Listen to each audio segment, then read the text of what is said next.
Good morning बच्चों। Online class में आप सभी का स्वागत है। हम लोग अब फिर से ऑनलाइन क्लास पर आ गए हैं। जैसा कि स्थिति आप लोगों से छिपी नहीं है, और सबसे पहली बात कि नए वर्ष की हार्दिक हार्दिक शुभकामनाएं। तो बच्चों, ऑफलाइन क्लास में हमने आपको हिंदी व्याकरण में पाठ 22 यानी कि अशुद्धि शोधन तक पढ़ाया था, और अब उसी सीरियल से पाठ 23 वाक्य रूपांतरण, संश्लेषण और विश्लेषण नामक पाठ पढ़ाने जा रही हूँ। तो सबसे पहले इस पाठ का अर्थ समझ लीजिए कि अर्थ क्या है। वाक्य रूपांतरण, रूपांतरण माने परिवर्तन करना, बदलना। संश्लेषण, संश्लेषण यानी कि कई वाक्यों को मिला करके एक कर देना। और विश्लेषण, संश्लेषण का विलोम है विश्लेषण, उसे अलग अलग कर देना। तो आज हम क्या पढ़ने जा रहे हैं? वाक्यों को परिवर्तित करना, बदलना, फिर उसको मिला करके एक कर देना और फिर उसे अलग अलग कर देना। यही हो गया रूपांतरण, संश्लेषण और विश्लेषण। एक प्रकार के वाक्यों को दूसरे प्रकार के वाक्यों में इस प्रकार बदलना कि उनके मूल अर्थ में परिवर्तन न हो। मूल अर्थ यानी कि जो उसका मुख्य अर्थ है, उस अर्थ में कोई भी बदलाव नहीं आना चाहिए।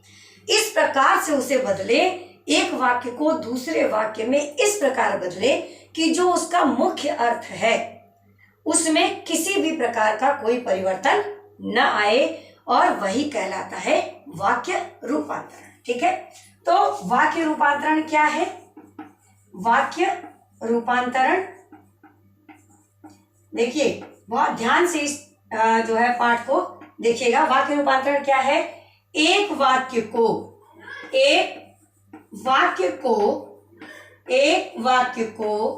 दूसरे वाक्य में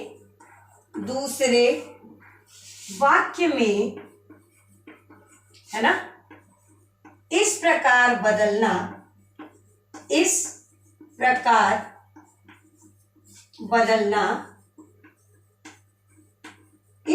बदलना, कि उसके मूल अर्थ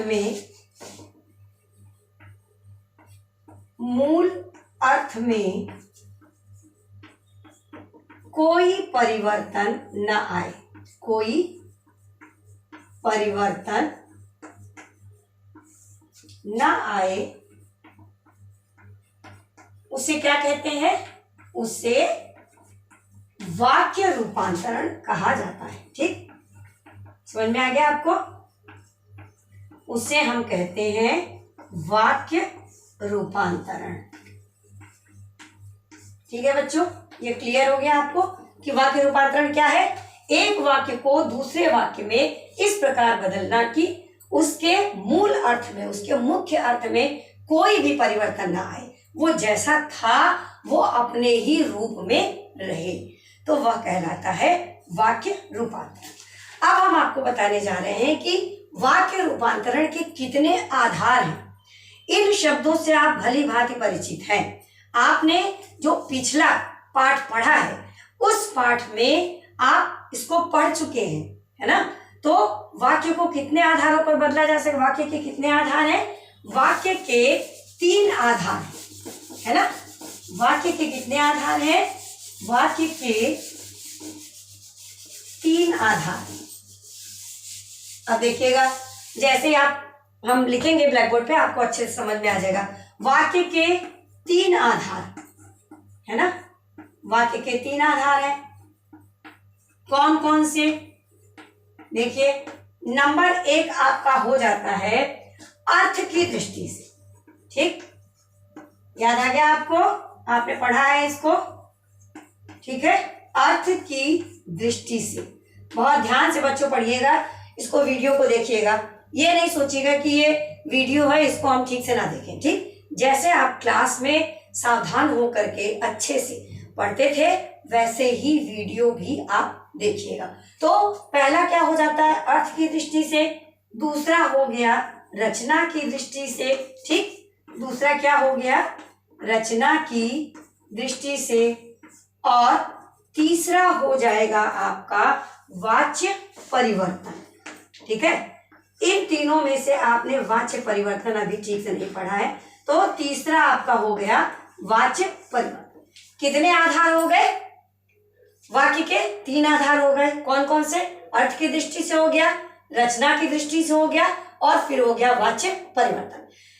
एक बात आप लोग ध्यान से सुन लीजिए कि इस पाठ में वाक्य रूपांतरण, संश्लेषण और विश्लेषण नामक पाठ में हम आपको सिर्फ 2 चीजों का अध्ययन करवाएंगे, सिर्फ 2 चीजों के बारे में बताएंगे, अर्थ की दृष्टि से और रचना की दृष्टि से। वाच्य परिवर्तन जो है वो आपको नेक्स्ट चैप्टर में पढ़ाया जाएगा। ठीक, तो ये हो गया आपका। अब हम आपको बताने जा रहे हैं कि अर्थ की दृष्टि से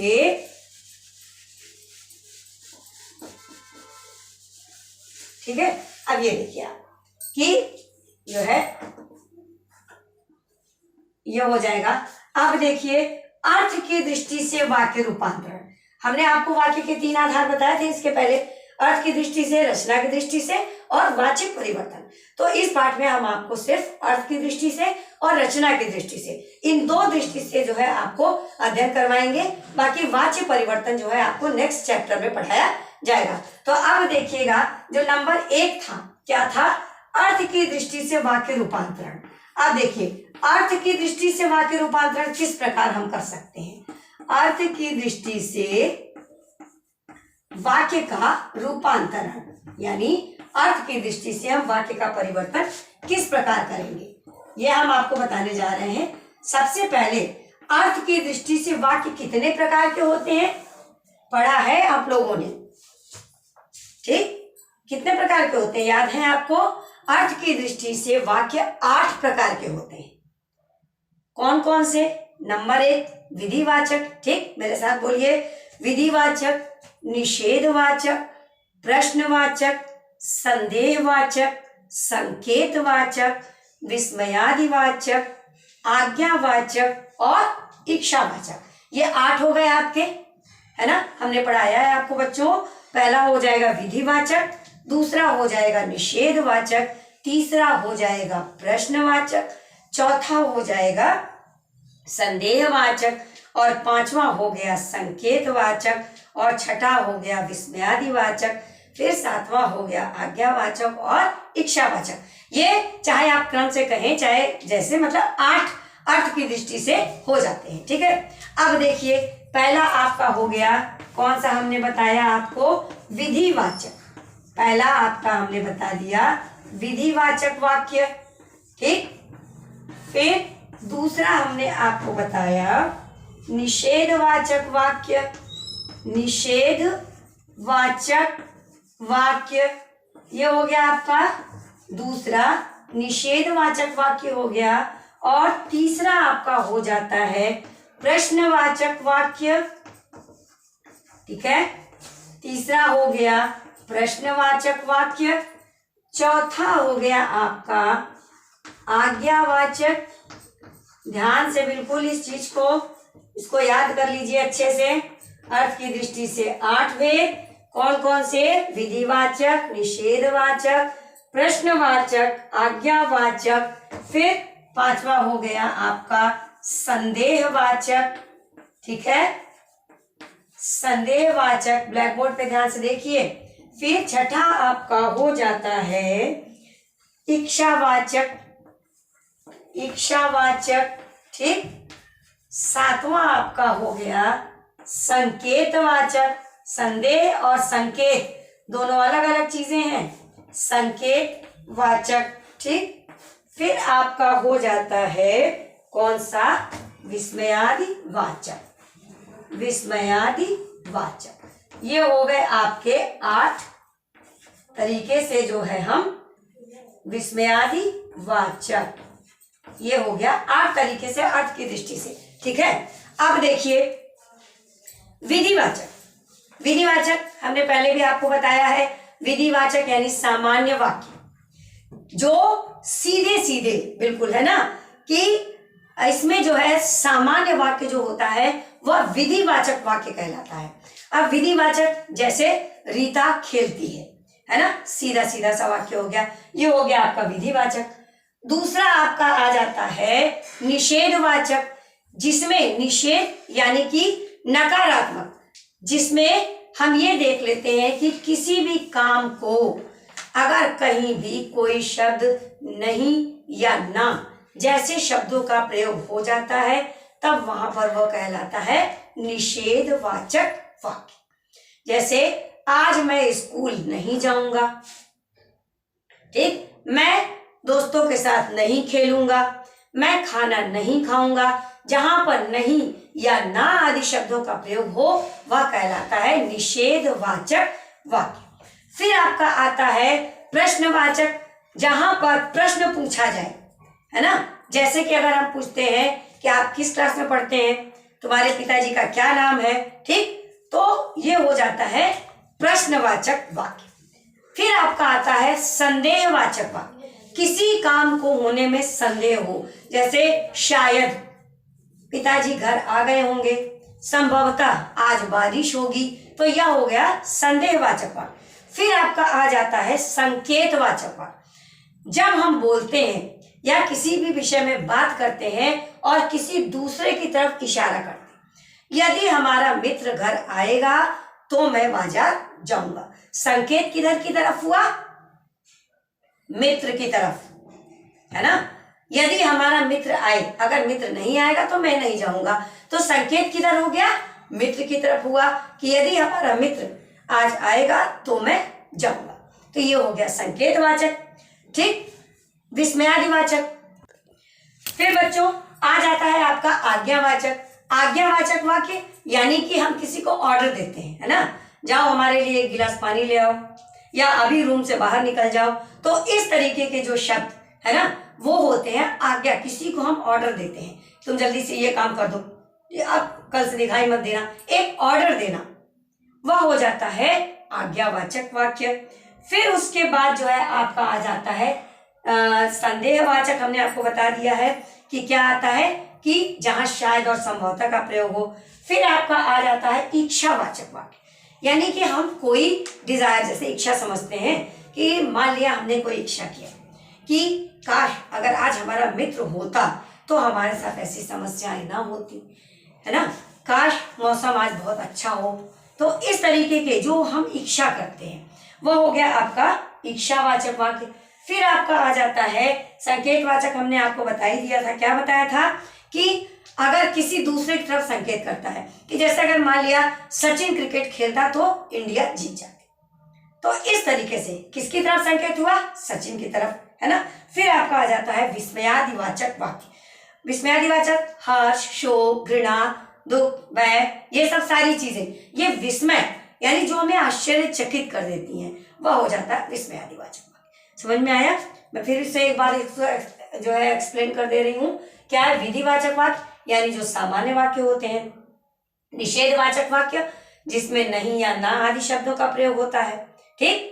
फिर आता है प्रश्नवाचक वाक्य जिसमें प्रश्न पूछे जाते हैं, कब, कौन, किसका, कहाँ, इस तरीके का। फिर आपका आ जाता है आज्ञावाचक वाक्य जिसमें हम ऑर्डर देते हैं, आज्ञा देते हैं। संदेहवाचक वाक्य कि जहां शायद और संभवतः इत्यादि शब्दों का प्रयोग हो जाए, यानी कि आप निश्चित नहीं हैं, आपको शक है कि ऐसा पता नहीं हुआ है कि नहीं हुआ है, ये हो गया आपका संदेहवाचक वाक्य। फिर आपका आ जाता है इच्छावाचक वाक्य, हम जो चाहते हैं, जैसा हम सोचते हैं कि हे भगवान ऐसा हो जाए, काश ये हो जाए, ठीक, वो आ जाए तो अच्छा है, ये हमारी इच्छाएं। फिर आता है संकेतवाचक वाक्य जो किसी दूसरे की तरफ इशारा करता है कि अगर वो व्यक्ति होता या आज ऐसा हो गया होता, यदि मेरा मित्र आएगा तो मैं जाऊंगा, सचिन अगर खेले तो इंडिया जीत जाए, तो इस तरीके से जो भी चीज है संकेत। फिर आपका आ जाता है विस्मयादिवाचक यानी कि हमें आश्चर्य, शोक, हर्ष, घृणा, है ना, जैसे मान लिया अरे इतना बड़ा घर, अरे बाप रे इतना बड़ा सांप, आह आज मौसम कितना अच्छा है, वाह क्या स्वाद है। तो इस तरीके के जो शब्द आ जाए वह हो जाते हैं आपके विस्मयादिवाचक। तो आपको समझ में आ गया, अर्थ की दृष्टि से 8 भेद हो गए, विधि, निषेध, प्रश्न, आज्ञा, संदेह, इच्छा, संकेत और विस्मय आदि वाचक। ये तो हो गया आपका अर्थ की दृष्टि से 8 गए। अब हम आपको बताएंगे कि रचना की दृष्टि से, किससे? रचना की दृष्टि से वाक्य रूपांतरण। अभी हमने आपको अर्थ की दृष्टि से बताया, अब हम आपको बताने जा रहे हैं कि रचना की दृष्टि से वाक्य रूपांतरण। ठीक, दूसरा वाला है ये रचना की दृष्टि, रचना की दृष्टि से वाक्य रूपांतरण। सारी चीजें बेटा वही है व्याकरण में, है ना। बस अगर अच्छे से आप समझ जाइए तो फिर आपको किसी भी तरीके की कोई परेशानी ना हो। और उसको समझने के लिए आपको वीडियो देखना बहुत आवश्यक है। वीडियो अवश्य देखिए, ये मत सोचिए कि अरे ये तो वीडियो है इसको नहीं देखेंगे, नहीं, उसको लेक्चर ही समझिए। जैसे क्लास में लेक्चर दिया जाता है, आपको एक्सप्लेन किया जाता है, आपसे पूछा जाता है, तो वही चीजें हैं सिर्फ इसमें। तो वीडियो से दूरी नहीं, वीडियो जो है आप जरूर देखिएगा। तो रचना की दृष्टि से वाक्य रूपांतरण, इसको भी आप अच्छी तरीके से जानते हैं कैसे। रचना की दृष्टि से वाक्य जो है 3 प्रकार के होते हैं ना, ये आपको मालूम ही है। 3 प्रकार के होते हैं, कौन कौन से? सरल, संयुक्त और मिश्रित। पढ़ा है, 3 प्रकार के हैं। नंबर 1 आपका हो गया सरल वाक्य, फिर नंबर 2 आपका हो गया संयुक्त वाक्य, संयुक्त वाक्य, और नंबर 3 आपका हो गया कौन सा? मिश्रित वाक्य, मिश्रित वाक्य। ये 3 आपके हो गए। ठीक, कौन कौन से हो गए? सरल, संयुक्त और मिश्रित। अब देखिए सरल वाक्य आप समझ ही गए कैसे होते हैं सरल वाक्य, कि इसमें जो है बिल्कुल सीधा सीधा, है ना, जैसे है वैसे ही एज इट इज आप बोलते चले जाते हैं। जैसे हम बनारस जाएंगे, हम खाना खाएंगे, है ना, तो इस तरीके के बिल्कुल सीधे सीधे। संयुक्त वाक्य 2 चीजों को मिला करके, मिश्रित वाक्य कई चीजों को मिला करके, मिश्रण कर देना। इस प्रकार रचना की दृष्टि से वाक्य का 6 प्रकार से रूपांतरण हो सकता है। वाक्य के प्रकार तो 3 ही हैं, लेकिन अगर हमें इसको बदलना है तो हम कितने प्रकार से बदलेंगे? 6 प्रकार से। अब देखिए कैसे बदलेंगे 6 प्रकार से। सरल से संयुक्त को मिला देंगे, ठीक, फिर संयुक्त से सरल को मिलाएंगे, संयुक्त और मिश्रित मिलाएंगे, मिश्रित और सरल मिलाएंगे। तो इस तरीके से हम जो है मिला करके इसको 6 प्रकार से इसका रूपांतरण हम कर सकते हैं। वाक्य 3 प्रकार के हुए, लेकिन जब हमें रूपांतरण करना होता है तो यह 6 प्रकार से हो जाते हैं। कैसे हो जाएंगे? अब आइए देखते हैं हम इसको कि किस तरीके से जो है इसका रूपांतरण हम कर सकते हैं। 6 प्रकार से इसका रूपांतरण हो जाएगा। इसमें आप कंफ्यूज बिल्कुल मत होइएगा कि वाक्य के 3 जो है प्रकार हैं रचना की दृष्टि से, तो हम कैसे 6 प्रकार से बदलेंगे। अब देखिए कि वाक्य का रूपांतरण, वाक्य का रूपांतरण, वाक्य का रूपांतरण हो जाएगा 6 प्रकार से। 6 प्रकार से, 6 प्रकार से होता है। ये हो गया। कैसे कैसे हो जाएगा 6 प्रकार से? कि सबसे पहला हो जाएगा, अब देखिए जैसे हमने आपको बताया था ना कि सरल वाक्य से संयुक्त वाक्य बनाएंगे। ठीक है, पहला कैसे बनाएंगे? सरल वाक्य से, सरल वाक्य से संयुक्त वाक्य बनाना, संयुक्त वाक्य बनाना। नंबर 1 आपका ये हो गया। वाक्य रहेगा सरल, लेकिन उसको हम किसमें रूपांतरित करेंगे, किसमें परिवर्तित करेंगे? संयुक्त वाक्य में। जैसे कि पहले सरल वाक्यों को हम क्या करेंगे? 2 भागों में बांट देंगे। अगर कोई सरल वाक्य ले रहे हैं तो उसको हम 2 भागों में बांटेंगे। ठीक है, सरल वाक्य को हम क्या करेंगे, सरल वाक्य को दो भागों में बांटेंगे, दो भागों में बांटेंगे।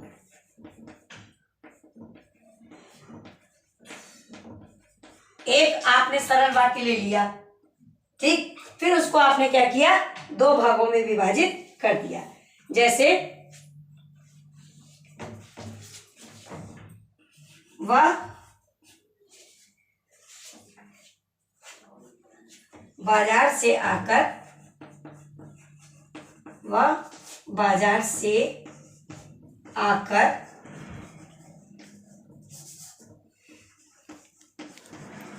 वह बाजार से आकर सो गया। ये देखिए, अब इसको हम दो भागों में विभाजित करेंगे। कैसे, वह बाजार से आकर सो गया। अब कैसे इसको दो भागों में बांटेंगे, वह बाजार से आया, वह बाजार से आया, यहां हमने पूर्ण विराम लगा दिया, ठीक, वह सो गया, वह सो गया। देखिए ये हो गया आपका, पर दो भागों में हमने इसको बांट दिया, तो वह बाजार से आकर सो गया, ठीक। अब इसको हमने दो भागों में बांट दिया। कैसे, पहला भाग वह बाजार से आया, वह सो गया। ये हमने जो है इसको दो भागों में विभाजित कर दिया। अब संयुक्त वाक्य के, ठीक है, ये आप समझ लीजिए कि वह बाजार से आकर सो गया। सरल वाक्यों को सबसे पहले दो भागों में हमने विभाजित कर दिया। अब इसके बाद संयुक्त वाक्य कैसे बनाएंगे ये हम आपको अगले वीडियो में, ठीक है, बताएंगे बच्चों। तब तक आप ये वीडियो ध्यान से देखते रहिए। धन्यवाद।